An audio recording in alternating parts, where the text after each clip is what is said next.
Narayana Namaskritya Dharaichava Narotamam Devam Sarasatim Vyasam Tato Jayamudiraye Nasapaye Swabhadresu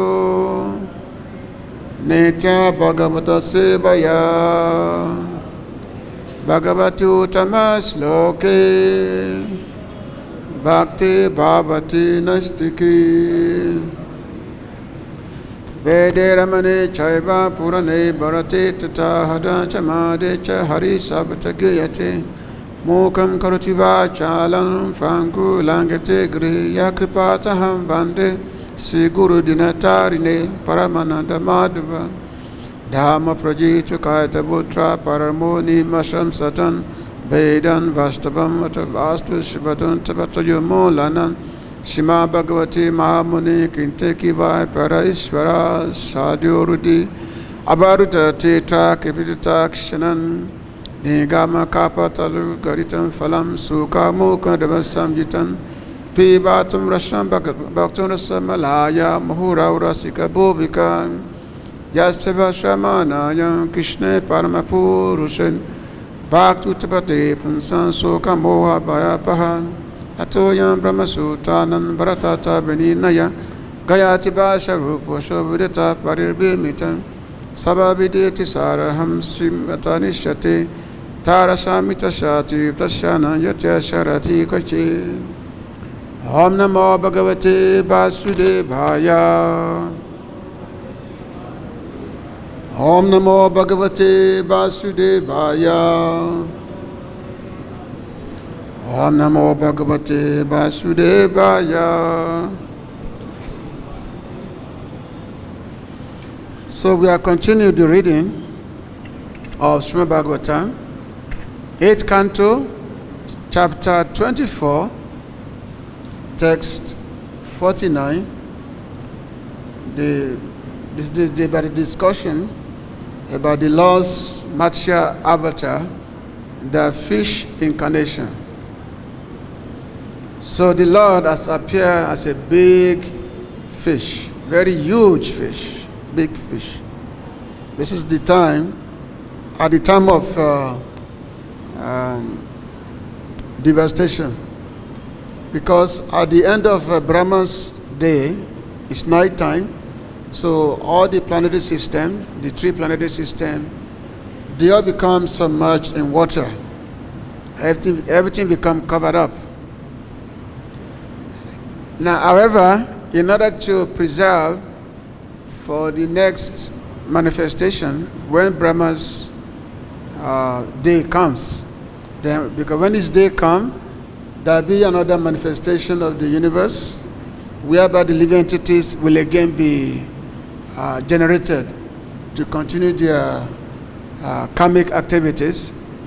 So in order to preserve different species and all that, so the Lord came as a fish incarnation and instructed Satyavrata Maharaj to that there's going to be a big boat, and in that boat all different species of life, they will be preserved. This just like in the Christian Bible, you have the ark, the Zoas. What is his name? Noah's Ark. The Noah's Ark. When the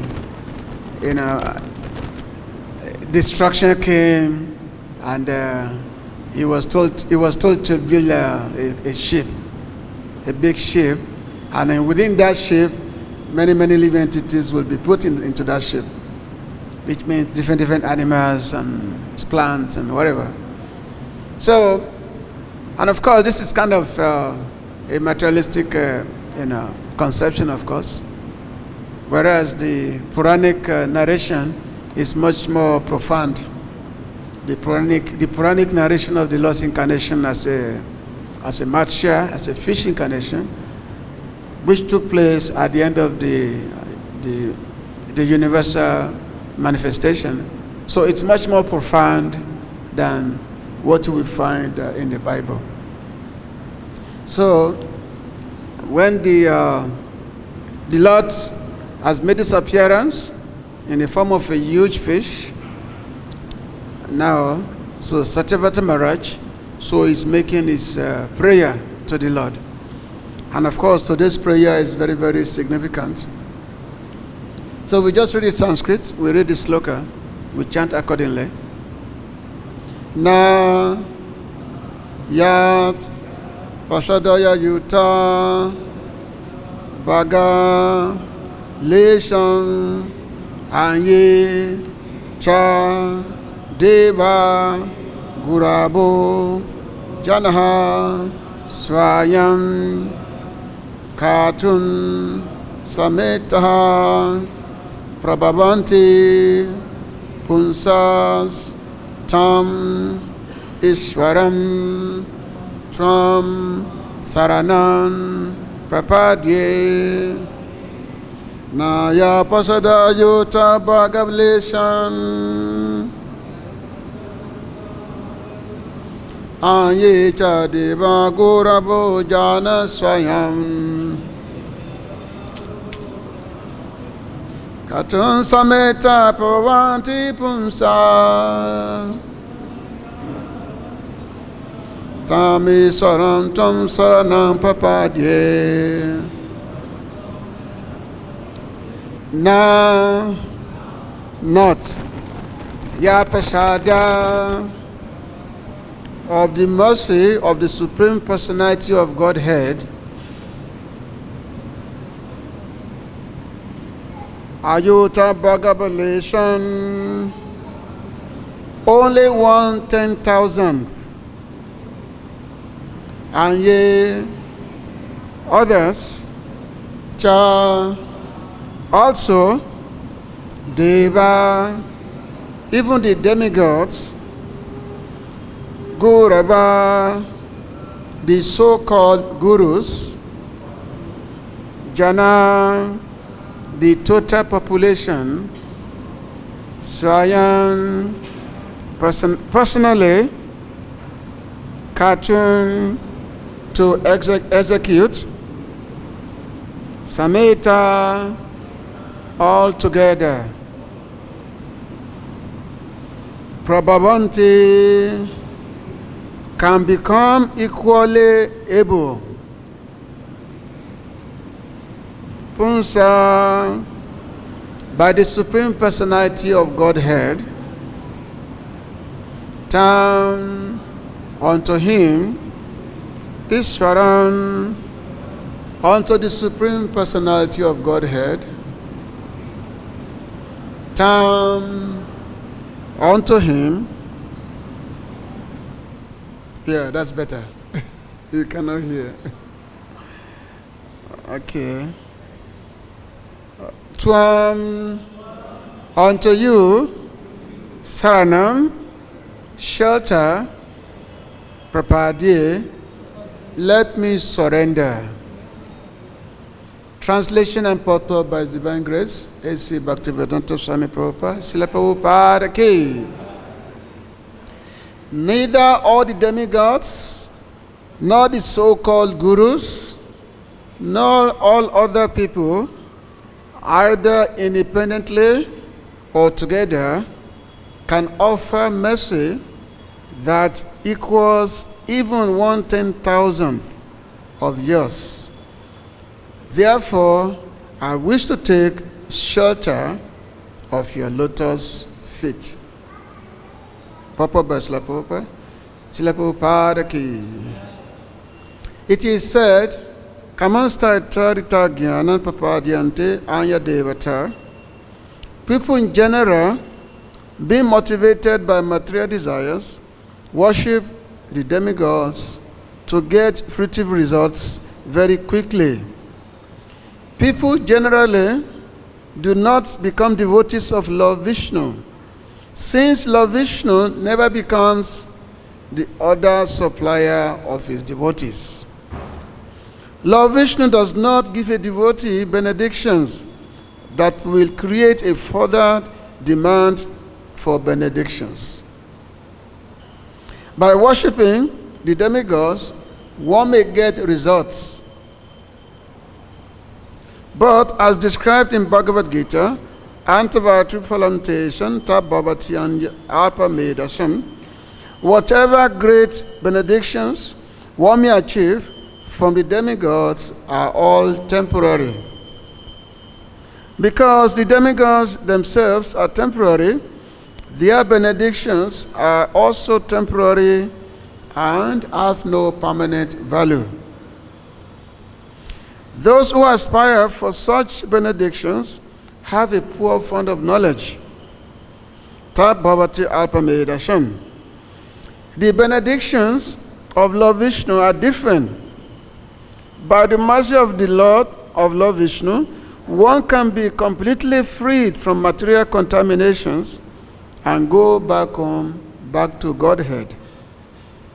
Therefore, the benedictions offered by the demigods cannot compare to even 1/10,000th of the Lord's benedictions. One should not, therefore, try to obtain benedictions from the demigods or false gurus. One should aspire only for the benediction offered by the Supreme Personality of Godhead. As the Lord says in Bhagavad-Gita 18:66, Savadama Pratyagya, Mamikam Saranam Vraja, Ahantam Sapapebyo Moksha Masuchaha. Abandon all varieties of religion and simply surrender unto me. I shall deliver you from all sinful reaction. Do not fear. This is the greatest benediction. Gurave Gurachandraya, Radhikaya Tadalaya, Krishnaya Krishna Bhaktaya, Tad Bhaktaya Namo Namo, Om Gyana Trimandasya Ganan Ganan Salakaya, Chakshusmitayana Tasma Shri Gurave Namaha. Namamo Vishnupadaya Krishna Pistaya Bhutale Srimati Bhaktivedanta Swami Tinamine. Namaste Saraswati Deve Gauravani Pracharine. Nibise Sasnyabadi Pasita Deshitarine. Vanchakapatribhasa Kripasnivaccha Patitanam Pavana Vibhyo Vaishnavyo Namo Namaha. Sri Krishna Chaitanya Prabhu Nityananda Sri Advaita Gadadhara Seva Sadi Gaur Bhakta-vrinda. Hare Krishna Krishna Krishna Hare Hare Hare Rama Rama Rama Hare Hare. Naya Prasad Yuta Bhagalesham Anye Cha Deva Gurus Jana Swayam Katum Sameta Prabhavanti Punsas Tam Ishwaram Twan Saranam Prapade. Neither all the demigods, nor the so-called gurus, not all other people, either independently or together, can offer mercy that equals even 1/10,000 of yours. Therefore, I wish to take shelter of your lotus feet. So a devotee is offering prayers unto the Lord. Even though the Lord has assumed the incarnation of a fish, a big fish, still the devotees, they don't see the difference, because the Lord is very, very merciful. So he incarnated in several species of life, not just one. Normally, of course, his famous avatar incarnation are the human form, either most of the human form, whereby he performed human-like pastimes. Like he came as Vamandev, he came as Ramachandra, he came as, of course, Lord Krishna Balaram. So many incarnations, like to perform different pastimes like this. He came as Nrsingadev, half man, half lion incarnation.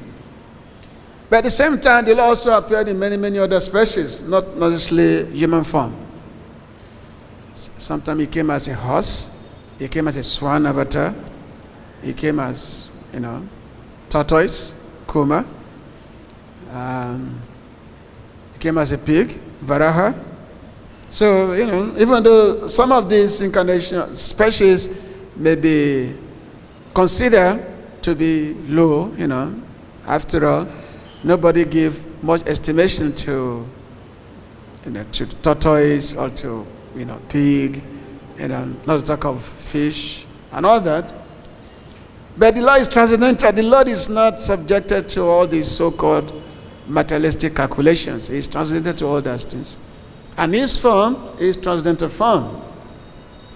His form is not given by material energy. His form is a completely spiritual form. His form is Sachit Ananda, Vigraha. So therefore, even though the Lord may appear in a variety of forms like this, in a different spaces of life, devotees, they recognize. And actually, the Lord makes his appearance only for the purpose, of benedicting his devotees. So therefore, when the Lord appears this way, devotees are very, very happy. They are very, very joyful that the Lord has made his appearance. And then, of course, they offer different prayers, just as we are offering here, that we are reading here, whereby Maharaj Satyabrata is making prayers unto the Supreme Lord. So this specific prayer, of course, and especially when we read it, and also we read the purport, so it's very, very significant. And of course, for the devotees, it's full of deep meanings for devotees, whereby the Lord, the Satyavrata Maharaj is specifically talking about the Lord's mercy, and the Lord's mercy, even though in this material world, many people, demigods, they may want to offer benedictions. Many demigods are there offering benedictions or whatever.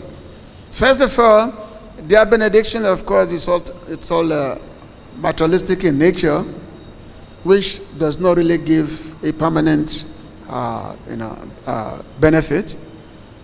But at the same time, mention here that if all of them put together, because Samhita means all of them put together, with all their benedictions, still that cannot be equal to even 1/10, 1,000, 1/10 of 1,000 of the Lord's benediction.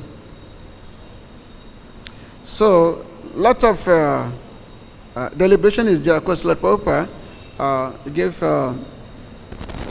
very, very elucidated purport, whereby he's saying that the conditioned soul, because they are wrapped in ignorance, and therefore, not knowing what is the goal of life, they accept guru or worship some demigods who can juggle some words, and make some display of magic that is wonderful, or sometimes, they worship demigods and all that.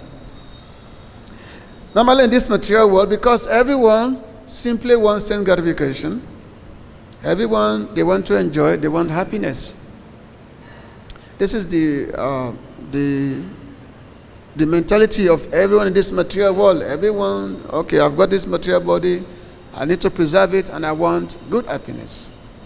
Good happiness, good prosperity. This is everyone's motivation in this material world. And especially those who are a little bit pious, so they engage in what we call a Dharma, Artha, Kama, Moksha, whereby they engage in religiosity in order to further their economic development. So by engaging religiosity to further their economic development, so they get a good sense of sense gratification. Because most especially, they worship demigods, because demigods, by worshiping them, one can get benediction from the demigods, one can get materialistic benefit. But however, it so happened that, okay, you worship demigods, whatever benediction they may give you, such benediction have no lasting value. Because why? Because demigods themselves, they don't live forever. Their lifespan is also temporary. And of course, most demigods, most of them live for maybe 10,000 years of our, of the heavenly calculations. And 10,000 years, according to our earthly calculation, it's like 3.6 million years, according to our calculation. And of course, now another demigod like Indra, so he lived for 71 yugas. 71 yuga is, Sahasra Yuga Paryantam. If you multiply 4.3 million times 71, which means that's like 360 million years. So that is the life of Indradev. That's the life of Indra. Now, Lord Brahma himself, who is the creator of this universe, so his life, he lives for billions and billions and billions of life. Lord Brahma, he lives for, his calculation of his age, it comes to 311 trillion years. So, Lord Brahma lived forever. He lived long. He appeared to be forever because he lived for trillions of years. But still, even if Lord Brahma give you benediction, how much longer can that benediction be? Because Lord Brahma himself is not eternal. Like when Hiranyakashipu, when he was asking Lord Brahma to give him immortality, Lord Brahma said, no, I myself am not immortal, so how can I give you immortality? Because myself I'm not immortal. So how can I give him? That's not possible. Because you can only give only what you have. You cannot give what you don't have. If I'm only in possession of 1,000 rupees, and then you're asking me to give you 10,000 rupees, how's that possible? I only have 1,000. I cannot give you more than what I don't have. So similarly also people approach demigods and they ask for benedictions. So the demigods, they are only able to give up to their capacity, not more than that. You see? And of course, as mentioned, that the people in general first of all, they are afraid to worship Lord Vishnu. They don't want to worship Lord Vishnu. They are afraid. So because I want to enjoy myself, so I would rather pray to demigods because I know the demigods, they can fulfill my temporary needs. They can fulfill it. So why should I worship Lord Vishnu? Why? Because Lord Vishnu is very notorious. Because Lord Vishnu, his name is Hari. Hari means one who takes away. You worship him, whatever you have, he takes away from you. So therefore people don't worship Lord Vishnu. In the 10th canto of Bhagavatam, when there was a discussion between the Lord, and some devotees. So the Lord said, Lord Krishna was telling the devotees, he said, Atoma Sudrabyan Itrantam Bhajate Jana, Tatasta Asu Tosebyo Labda Raja Sudata, Mata Pramata Varandam Vishmayanti Abajanate. So the Lord is saying that, he said, because I'm difficult to worship. He said, I'm difficult to worship. Even the Lord is acknowledging, he said, yeah, I'm very difficult to worship. So people generally avoid me. They avoid me and instead worship other deities. In this case, they worship demigods. The people avoid me because I'm so difficult to worship. Because why? The demigods, they are quickly satisfied. So, when people receive kingly wealth from these deities, they ignore rules, intoxicated with pride, and become neglectful. Even sometimes they dare to offend the devatas who have bestowed benedictions upon them. Just like, one time, Lord Shiva, Brikasura, he worshipped Lord Shiva. So he was worshiping Lord Shiva and he was performing severe austerities, severe penance austerity. He was cutting off his own flesh to satisfy Lord Shiva. And then when Lord Shiva was not appearing, he asked Lord Shiva then he wanted to cut off his own head to offer it to Lord Shiva. So because Lord Shiva, of course, is very compassionate. So Lord Shiva appeared to him. He said, "Oh, my dear Vrikasura, you don't have to cut off your head. What do you want? Why are you meditating on me? What do you want?" So this fellow said, "Well, I want anyone that I touched, I want such person's head to be cracked to pieces. Anybody that I touch, I want that person to die by the head, cracking to pieces." And of course, Lord Shiva knows that this demon is asking for these crazy benedictions. But what will he do? Because he had already made his promise, and this fellow was worshiping him. He said, "Okay, I'll give you the benediction." Now, when Lord Shiva gave him the benediction, this guy he said, now this is a good opportunity for him now to take over Lord Shiva's wife. He wanted to enjoy Gauri. He said, "Okay, let me kill Lord Shiva so that I can take over his wife." I mean, somebody just gave you a benediction, just give you all the power, and then the first thing you want to do is to kill that person. This is the modern mentality, of course. So Vrikasura started chasing Lord Shiva, started chasing him, wanted to kill Lord Shiva. And because Lord Shiva has given this benediction, so Lord Shiva had to start running away from for his life, because, So Lord Shiva was running, and Vrikasura was chasing him. He was chasing Lord Shiva to different planets. So eventually, came across Lord Vishnu. So Lord Vishnu appeared before them as a very beautiful young boy. So Lord Vishnu stopped me and said, "Okay, what's going on here? Why are you chasing Lord Shiva?" So Vikasura said, "Well, I want to kill Shivaji. I want to kill him because he has given me a benediction that whosoever I touch, that person's head will crack to pieces. So therefore, I want to place my hand on Lord Shiva." So because Vishnu said, he said, "Well, do you actually trust him? Do you actually trust Shivaji?" Because said, "Of course I trust him. Why not? Why can't I trust him?"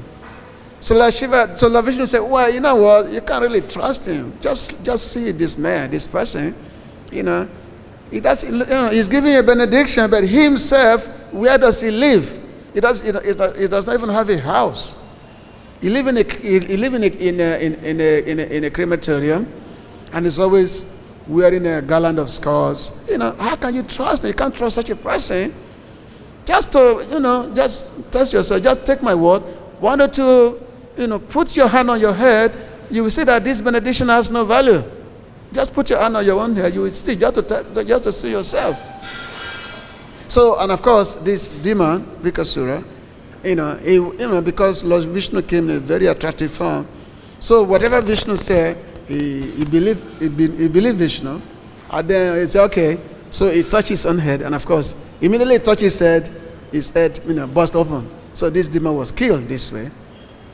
So in this way, the demigods, they give benediction, and sometimes such benediction may not be very advantageous. That oftentimes their followers, they turn against them. Whereas the Lord Vishnu, the Lord is not like that. The Lord does not really like people to come to him for benedictions, so that they will keep coming to him again and again. Because we know that material desire is such that no matter what you have, it's never enough. No matter what you have is never enough. So when people worship demigods, they say, "Okay, I want to be rich, I want to be wealthy." So they worship some devas, so they become very rich. And then they attain prosperity. Now, because they become very rich, now again, and then they go back. They say, "Oh, okay, I have wealth, but at the same time, I need good health." Because even though you may be very, very rich, if you are not healthy, what is the value of your wealth if you are not healthy? So therefore, they go back to demigods, making prayer for another benedictions. And then even though they get a good health, again they want, okay, this material world is always full of trouble, that somebody is always chasing you. because in this material world, everyone is always envious of the other person. So therefore, they want protection. They want protection from the enemies. So that is always there. So people, they have so many unending needs. Because that is the nature of materialistic life. Because no matter what you have, there's always the need for more. There's always the need for something else. So therefore, Lord Vishnu said, the Lord said, I don't want people to be approaching me again and again for benedictions. So therefore, even if somebody worship me for materialistic benefit, but I say that I fulfill the need of such a person in such a way that the person does not keep coming back to me. I fulfill such a person's need, such that the person doesn't keep coming back to me. This is what the Lord says. And of course, the Lord fulfills the needs in a variety of ways. And sometimes, of course, it may give. Now, first of all, when somebody starts worshiping the Lord, let's say for material benefit, just like the case of Dhruva Maharaj, he wanted a material benediction. So he was worshiping Lord Vishnu because he was insulted by his stepmother, because the stepmother will not allow him to sit on the lap of his father. So he became insulted. So he went to the forest and he was performing very intense austerity to have the darshan of Narayan. So, even though Narada Muni came to Dhruva and tell him that, look, you are just a young boy, you should go back to the palace. A boy like you do not deserve to be, you are a prince. You should not be in the forest. You should be in the palace and play with toys and all that. Why are you doing here in the forest? Still, Dhruva will not listen. He said, no. He has made a determination that I must see Vishnu, I must see Narayan. So therefore, if you are able, you can give me instruction on how to see Narayan. So because of Dhruva's determination, so Narada Muni, he gave him proper instruction, he gave him proper guidance on how to meditate to see it, so that eventually he can come face to face with Narayan. So eventually, after 6 months of performing intense austerity, Lord Narayan came before Dhruva Maharaj. So Lord Narayan came before Dhruva Maharaj. So upon seeing Lord Narayan, so Dhruva, he became much more than satisfied. He said, wow, he saw the Lord's beauty, the Lord's attraction. So when seeing the Lord's beauty, so Dhruva was saying that, I've been praying for materialistic benefit, seeking for materialistic possession, but now seeing you, this is actually much more valuable. It's like all my desire is just like broken pieces of glass. Whereas seeing you is like a purposive gem, by seeing you. So which means when the Lord, when the devotee, when they pray to him for materialistic benefit, the Lord fulfills their desire in such a way that devotees' materialistic desire actually go away. So that they just only want to, they only want the Lord only, because all their materialistic needs actually goes away. In this case, so their materialistic needs go away, which means the Lord actually completely fulfill all their desires. Even though, yes, Dhruva Maharaj, he did got a planet, he got a solar system, he did got a planet, which is much more than the kingdom of his grandfather, and his grandfather happened to be Lord Brahma himself, because Dhruva, he was the son of Maharaj Priyavrata, is it? And Priyavrata's father was Lord Brahma. So, but Dhruva, he got a planet that is even much more wonderful than the planet of his grandfather. Because that planet, there is no birth or death. It's an eternal planet. And one actually get spiritual happiness there. So Dhruva Maharaj, he was awarded this planet, And so was Prahlad Maharaj. Prahlad Maharaj, he was allowed, after the death of his father, he was allowed to be the king of the whole, of the demons. Actually, he was ruling the whole universe at one time. Even Bali Maharaj himself, he was given a planet in Paradaloka, a Sutala planet, and this planet is also much more valuable than the heavenly planet itself. But even though all these devotees, they were given this great materialistic benediction, but these devotees, they did not desire it. And why did the Lord give them? But the Lord gave them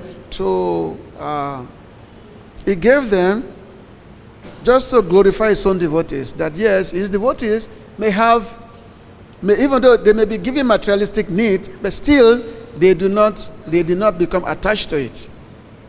They are not attached to such benedictions. So there was one time during Chaitanya Prabhu's Leela. So one time, Mukunda Datta. Mukunda was one of the dear devotees of Lord Chaitanya. And so Pundarik Vidyanidhi, he had come to reside in Navadvip.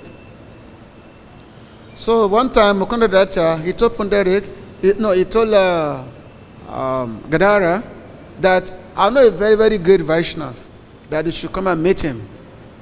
So, of course, whenever a Vaishnava, a devotee hear that, oh, there's a great Vaishnava, oh, sure, I definitely want to meet him. So, Mukunda said, okay, let me take you to this great Vaishnava, and then you'll be amazed by him. So, Gadara was very, very happy. So, he followed Mukunda to the house of Gadara. But when to the house of Pundarik, but when he reached his house, Pundarik, he was sitting on a very, very beautiful seat, It's like a throne, and this seat was nice, was well decorated with with all kind of gems. And Pundarik himself, he was wearing a very vibrant, luxurious clothing, like a king, very nice, wonderful clothing. And he was being fanned on each side. He was being fanned on each side by two wonderful ladies. They were fanning him, and then he was smoking a very long pipe, like a very materialistic enjoyer. He was enjoying himself. So when Gadara, when he saw this, he was thinking, I thought Mukunda was taking me to a great Vaishnava. But he has simply brought me to a sense enjoyer. Look at the way he's enjoying himself. What kind of Vaishnava is this? So Gadara was thinking this way. So sensing the mentality of Gadara, so Mukunda he started reciting the Bhagavatam verse. Ahoba Chasapachuka Gareyam, which was this verse, which was recited by Uddhava. No, the last line is Kan Dayalu Sranam Prapadye. This verse, which indicating of how Putana, how he went to Braj, and when he went to Braj, she went to Braj, Putana. She went to Braj with the intention of killing Krishna. But she had gone in a motherly because she disguised herself as a mother. She disguised herself as a mother. So she went to Vrindavan, and then she tried to feed Krishna with the poison.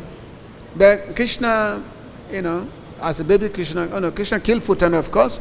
But at the same time, Krishna gave her the greatest benediction. And that benediction was that the Putana became one of Krishna's mother in the spiritual world. So, Uddhava was saying that who else can I take shelter of than such a person who gave such a high benediction to someone who had gone to him with a bad intention, but he gave her the topmost benediction by making him one of his mother in the spiritual world. So therefore, who else can I take shelter of?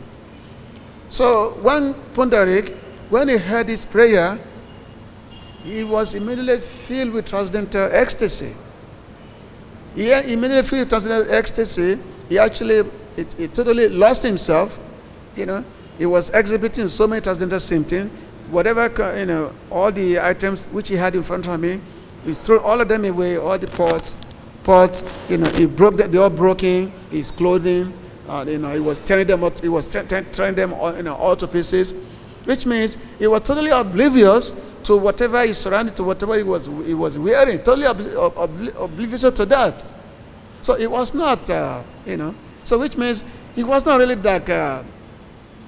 Even though he was wearing so-called royal opulent royal clothing, but it was totally of no concern to him, because he was situated in his own internal transcendental consciousness. So, just to cut the story short, when the Gadara, when he saw this, when he witnessed this, he said, "Oh, such a great Vaishnava. I thought that he was just an enjoyer, but it's actually a great Vaishnava." So therefore, then he said, "Oh, I've committed a great offense by doubting a great devotee." So therefore, he said that the only way I can neutralize this offense is by becoming a disciple of this person. So therefore, Gadara Prabhu, he decided to become a disciple of Pundari. So therefore, we have many stories like this in the life of the Vaishnava. And then, of course, another story is there. Actually, I took so many notes for this class. Another story is there. Was when Lord Shiva, he had given a benediction, because one Brahmana, he had gone to Lord Shiva, and this Brahmana was actually very poverty-stricken, and this Brahmana, he had a young daughter that needs to get married. He needs to get her married, but he doesn't have money to marry his daughter. So this Brahmana went to Lord Shiva. He was praying to Lord Shiva that, "Please, Shivaji, give me wealth so that I can get my daughter married." So Lord Shiva, of course, then instructed him. He said, "Okay, there is one Vaishnava, there is one great Vaishnava he lives in Vrindavan, and his name is Sanatana Goswami. And this Vaishnava, great Vaishnava, he has got a touchstone. He has got a stone. So you go to him and request him to give you this stone. So you just go to Vrindavan and ask him." So believing Lord Shiva, so this Brahmana, he went to Sanatana Goswami. He went to Vrindavan and was asking everyone that, "Where's Sanatana Goswami? Where's Sanatana Goswami?" And the British said, because Sanatana Goswami, he does not have a permanent residence. He lives under different trees every night. They said, "Well, he goes around there. Maybe you may see him on the bank of Yamuna." So this Brahmana was going. He was looking at the bank of Yamuna. Then he saw Sanatana Goswami. He said, "Oh, Babaji Maharaj, I'm very, very happy. This is my great fortune to meet you. And Lord Shiva has sent me to you because I'm very poverty stricken. So Lord Shiva said, you have got a wonderful thing that you can give me so that my poverty condition can be relieved." So Sanatana Goswami said, "Well, what are you talking about? I have nothing. I'm a Vairagi. I only have one piece of cloth and some pot. I have nothing. I don't even have a house. I only sleep under different trees. So what can I give you? I have nothing to give you." So this Brahman said, No, Lord Shiva cannot tell lie. You have got something. Lord Shiva cannot lie because you've got something. So, of course, Sanatana Goswami, when he heard that the Lord Shiva had sent him, so he was thinking that, what is Mahadev? What is he saying? And then he was meditating. He said, "Oh, I remember there was one day, that time he was taking he was bathing Yamuna, and there's one stone that kept coming to his feet. So this stone kept coming to his feet. So Sanatana Goswami said, "Well, this is actually a very, very bad deed for me, because I saw this stone kept coming to my feet. Even though I kept kicking the stone away, the stone kept coming back. But what I did was, I took this stone, I put it inside the mud of Yamuna, on the bank of Yamuna. So if you are lucky, you can go to the bank of Yamuna, you can dig it out. If you are lucky, you can find it out." So this Brahmana, so he went to the Yamuna bank, and he was digging. So he found the stone. So he found the stone, and he was very, very happy. When he found the stone, the first thing he touched with an iron. So this stone immediately became gold. So this Brahmana, everything he was touching, the thing was becoming gold. So the Brahmana became exceedingly very, very happy. Oh, now my poverty condition now can become solved. So he was so happy that he was going to his house. And then as he was going, he was thinking, if this stone happened the most wonderful thing that Sanatana Goswami have, why will he throw it away? Why will he just throw it away and just put it in the mud of Yamuna? So that Sanatana Goswami must be having something much more greater than this stone. So he said, okay, therefore, let me go back to Sanatana Goswami. So he went back to Sanatana Goswami. He said, Maharaj, this stone, if it's so wonderful, why did he throw it away? So you must be having something much more better than this stone. Please give it to me. So Sanatana Goswami said, okay, do you want something much more wonderful? The Brahman said, yes, I want something much more than wonderful. So Sanatana Goswami, okay, furthermore, you throw away this stone, you throw it away, and then you come back to me. So because this person, he had developed faith in Sanatana Goswami, so he threw away this stone, and then went back to Sanatana Goswami. And then Sanatana Goswami said, okay, now, this is the most wonderful thing. Now you repeat after me. Hare Krishna, Krishna Krishna, Hare Hare. Hare Rama, Rama Rama, Hare Hare. You chant this mantra constantly every day. You will see a big change. You see a big change, in your life. So, this Brahmana, because of his faith, which he had developed in Sanatana Goswami, and of course, due to his good fortune of being sent by Lord Shiva. So therefore, this person was chanting, following the guidance of the pure devotee. So he became a great devotee himself, became a great saint. So in this way, when we approach the Lord or his devotees for materialistic desire, this is how they fulfill our desires. Whereby we actually have that thing that is much, much greater than just some temporary materialistic benefit. So when they are seeking wealth, what is the wealth they are seeking? Is that wealth of Krishna Prem. Therefore, it's mentioned that the bhakti-yoga is that by which a person develops a wonderful love of Krishna. So therefore, devotees, actually is mentioned in the 10th canto Bhagavatam that when someone started becoming a devotee of Krishna, that the first thing the Lord does is that he made that person become a poverty-stricken. He made that person become poor so that he will be rejected by all the family members, by all the friends, by all the society. And because he has nothing, he has nobody else than to turn his attention to the lotus feet of the Lord. The very famous verse, Yashaham Anugrinami, Arishita Danam Sanai, Tato Danam Tajanti Asya, Swajana Duka Dukitam. He said, if I especially favor someone, I gradually deprive him of his wealth.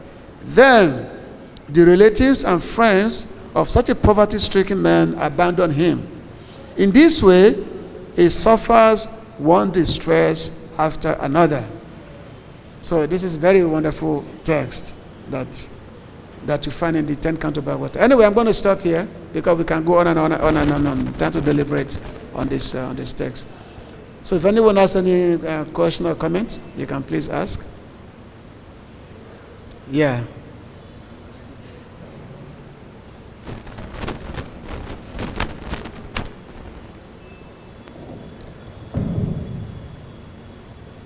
Today's topic was meditations on many gods.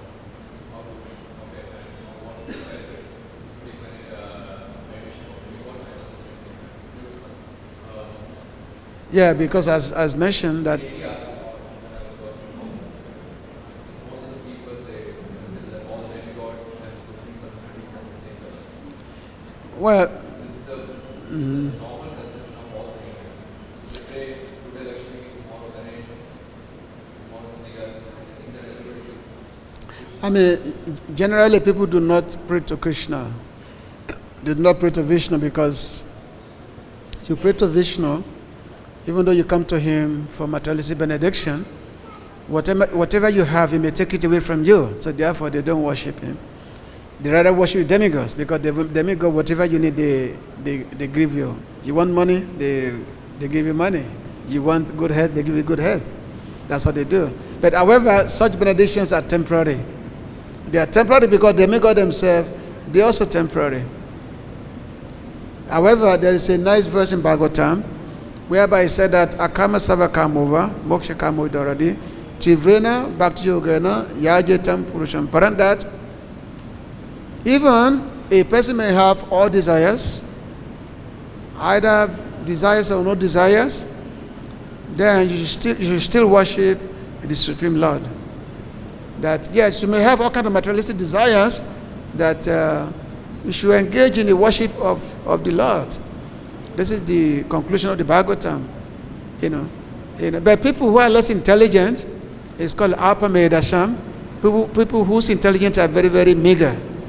They engage in the worship of the demigods because thinking that demigods are very easily accessible, so I can worship them, they will give me all my needs. But eventually, such benedictions are not usually beneficial eventually. They're usually not beneficial. So therefore, devotees do not waste their time in the worship of the demigods. They simply apply all their energy in the worship of the Supreme Lord. Okay?